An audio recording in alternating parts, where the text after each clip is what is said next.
ይኸውላችሁ እኔ እንኳን ላይ መታኝ ተንከሲስ ነው ባይኔ ነው ያየሁት። እና ትላለህ እንዴ? ይኸውልህ እናማ ደሜን እንዳፈሰስክ ያንተንም ደም ነው ማፈስ። አሁንማ ትክክለኛ ወንድ ታየው ፎክራለህ እንዴ? ኧረ እባካችሁ ይህ ሰው ተናዶ ነው እንጂ ጨርሶ አልወጣም። ሊመለሱ ይችላሉ። ወይ ታዲያ እኔን ምን አገባኝ? ትሰሙኛላችሁ? ይሄን ኩርንችት እንደ ኳስ እንደዚህ ነው ማለት ሂዱ። አራፍ መሳይ ነገር ያለው ካለብታ ያልከውን ለአብርሽ ነው የምነግረው። ደግሞ ልጅቷ ማለት ነው ከጠዋት ጀምሮ እስካሁን ድረስ ይኸውልህ ተጋድማለች።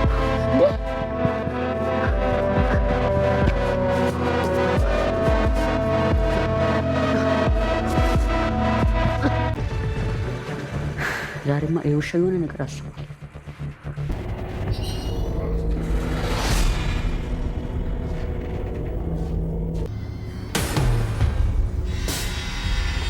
የግል መጣ እንዳደረገው ትህትና ነው ሊያደርጋት ነው።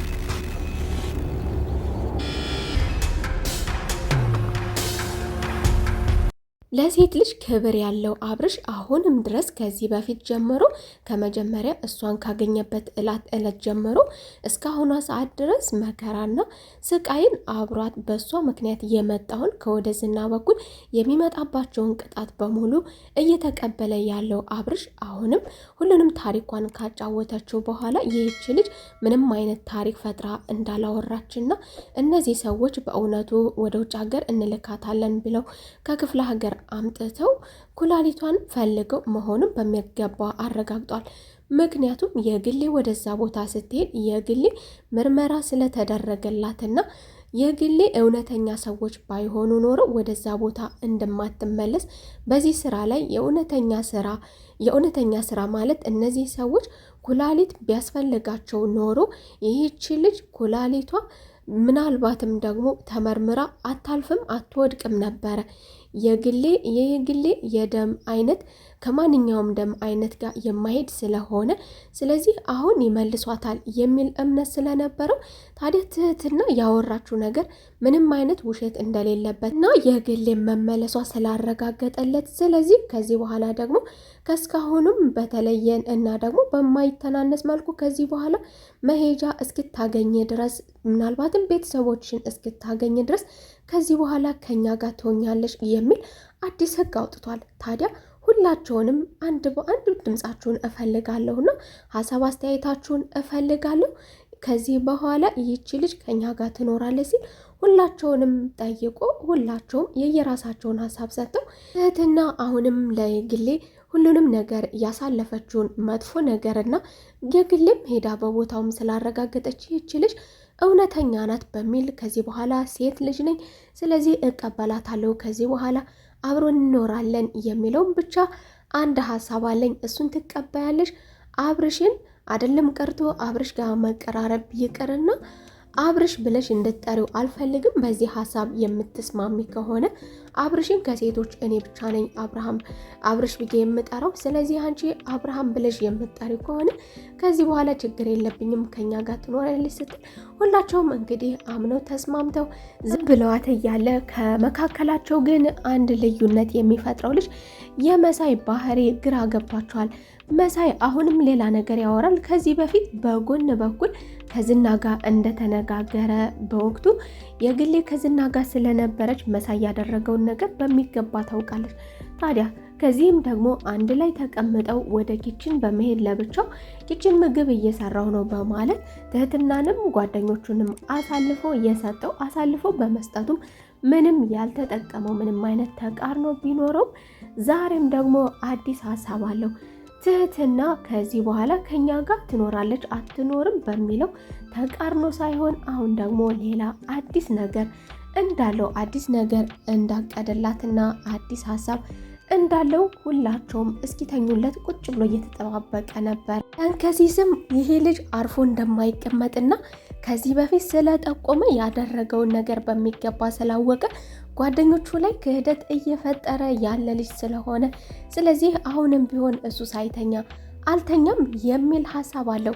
ተንከሲስ ይሄን ልጅ እስካልተኛ ድረስ አልተኛም፣ በሌላ በኩል ዝና ትህትናን እስካላገኘው ድረስ እረፍት የለኝም እያለ ጫካ የወጣው ዝና አሁን ላይ ደግሞ ተስፋ የቆረጠ ይመስላል። ምክንያቱም በአሁኑ ሰዓት ካሌብ እየተረዳው አይደለም። ካሌብን እንቅልፍ አልቦ እያደርጉ ነው፣ እየሰራሁ ነው፣ እንድትረዳኝ እፈልጋለሁ ያለ ቢሆንም ካሌብ ግን አመሰግናለሁ በረካሁን ከዚህ በኋላ አያስፈልገኝም። እንግዲህ ሰውየው ጫፍ ላይ ደርሷል። ሰውየው የምናስፈልገው ጊዜ አልፏል። ከዚህ በኋላ ብትሰራ ባትሰራ ግድ አይሰጠኝም የሚል ከዚህ በኋላ ምናልባትም ቢያገኘው እንደሚገለውና እርስ በርሳቸው ከዚህ በኋላ ዝና ላይ ምንም አይነት እምነት እንደማይኖረው ትህትና በማምለጧ ትልቅ ኪሳራ ትልቅ ውርደት እንደገጠሙም ተናግሮ ከዚህ በኋላ ዝናን በትህትና ጉዳይ ላይ ተስፋ እንዲቆርጥና ጥሏት እንዲሄድ የሚያደርግ ነገር ዛሬ ተናግሮታል። የዝና ግብረ አበርም ትህትና በሚገባ እዛ ቦታ ውስጥ እንደነበረች ስለሚያውቅ ትህትና የትም አልሄደችም፣ እዛ ቦታ በአይኔ ስትገባ አይቻታለሁ፣ እየደበቁ ነው፣ እየዋሹ ነው ስለሚል አሁንም ድረስ የሚል እምነት ስላለው አሁንም ድረስ እስካላመኑልኝ ድረስ አርፌ አልተኛም ይላል። ዝና ተስፋ ቆርጦና ከካሌብ ጋር በፈጠረው ልዩነት ከካሌብ ጋር በተፈጠረው መጋጨትና ልዩነት ተስፋ ቆርጦ የሄደው ዝና ተስፋ ቆርጦ ሲሄድም ታዲያ ይህ ጓደኛውና ግብረ አበሩ ደግሞ ጓደኞቹን የቤቱን ልጆች በመንገድም እስከ መያዝም ደርሷል። ታዲያ ከዚህ መካከል ደግሞ አሁንም ተንከሲስም መንገድ ላይ አግኝቶት ልጅቷ እዛ ውስጥ እንደሆነችና እኔ ደግሞ አይቻችኋለሁ፣ እናንተ ናችሁ የካዳችሁኝ፣ እኔ አይቻለሁ በአይኔ በብረቱ ዝና ባያይም እናንተ ባታምኑም በቅጣት እኔ ግን እዛ ቤት ውስጥ ስትገባ የጠቆምኩትም እኔ ስለሆንኩኝ ሳላያት አይደለም የጠቆምኩት እንድታምንልኝ እፈልጋለሁ በማለት ሲነግረው ልጁ ምንም የሚያውቀው ነገር እንደሌለው ነገር ግን ደግሞ ለዝና በመደወል ልጁን አግኝቼዋለሁ ምን ላድርገው የሚል መልእክት ሲያስተላልፍ ዝና እንግዲህ ተስፋ እንደቆረጠ አይነት መልእክት ነው የመለሰለት። ምንም ማድረግ ትችላለህ፣ መግደል ትችላለህ፣ ምክንያቱም መግደል እንደማይፈልግና እንደማይችል መግደል እንደማያዋጣው ስለሚያውቅ ገለህ ወንድ ከሆንክ ወንድነትን አሳየኝ የሚል መልእክት ብቻ አስተላልፎለታ። ምክንያቱም እሱም ቤታቸው ውስጥ ገብቶ ማናቸውንም እገላለሁ ያለ ቢሆንም ማናቸውም መግደል አለመቻሉ እንዲሁ እንግዲህ እንደማይቻል መግደል እንደማይቻልም ስለተረዳ ነበር። ትህትና ከዚህ በኋላ ከቤተሰቡ እኩል እሷም ደግሞ ቤተሰብ እንደሆነችና በማንኛውም ነገር ነፃነትና መብት ተሰጥቷት ከዚህ በኋላ ታውጆላት፣ ነገር ግን አንድ መስመር አታልፊም፣ እሱም አብርሽ ብላ እንዳጠራ አንቺም አብርሽ እንዳትይ አብርሃም ካልሽ በሚል በየግሌም በኩል የመጣላትን ነገር ተቀብለው ታዲያ አብረው ተስማምተው እየኖሩ ህይወት ቀጥሎ ነበረ። ነገር ግን መሳይ አሁንም እንቅልፍም አይተኛም። ከዚህ በፊትም ለዝና አሳልፎ እንደሰጣቸው ሁሉ አሁንም ደግሞ በድጋሚ ወደ መኝታ ክፍሏ በመሄድ በተኛችበት እስክተኛ ድረስ በመጠበቅ ሁሉም ሰው እስኪተኙ ድረስ በመጠበቅ ተቀምጦ ነበረ። በመጠበቅ የሆነ ያቀደው ነገር ነበረ። ነገር ግን ይህ እቅዱ ደግሞ እንዲከሽፍበት እንግዲህ አንዱ ጓደኛቸው ወደ አብርሽ በመሄድ አሁንም ቢሆን ይሄ ልጅ ትክክለኛ ልጅ እንዳልሆነና ችግር እየፈጠረ እንደሆነ አብርሽ እንዲጠብቃት ልጅቷን ከዚህ በፊት የግሌ ወደዛ ቤት ስትመጣ እንዳደረገው ሁሉ አሁንም የሆነ ነገር እያደረገ ይመስለኛል። እኔ ቁጭ ብዬ ስጠባበቀው ነበረ፣ እየተጠባበቁት አምሽቼ ነበረ በማለት ተንከሲስ ለአብርሽ ሁሉን ነገር አስረድቶ እንግዲህ አብርሽም ደግሞ ከተኛበት ብንን ብሎ ወደ ትህትና መጥቷል። መሳይ ምን ሊያደርግ ነበረ ወደ ትህትና በተኛችበት ክፍል የሄደው የገባው? ግምታችሁን፣ ሀሳብ አስተያየታችሁን ኮሜንት ላይ አስቀምጡልኝ። ቪዲዮውን ብዙዎች ዘንድ ይዳረስ ዘንድ ላይክ ማድረግ አትርሱ።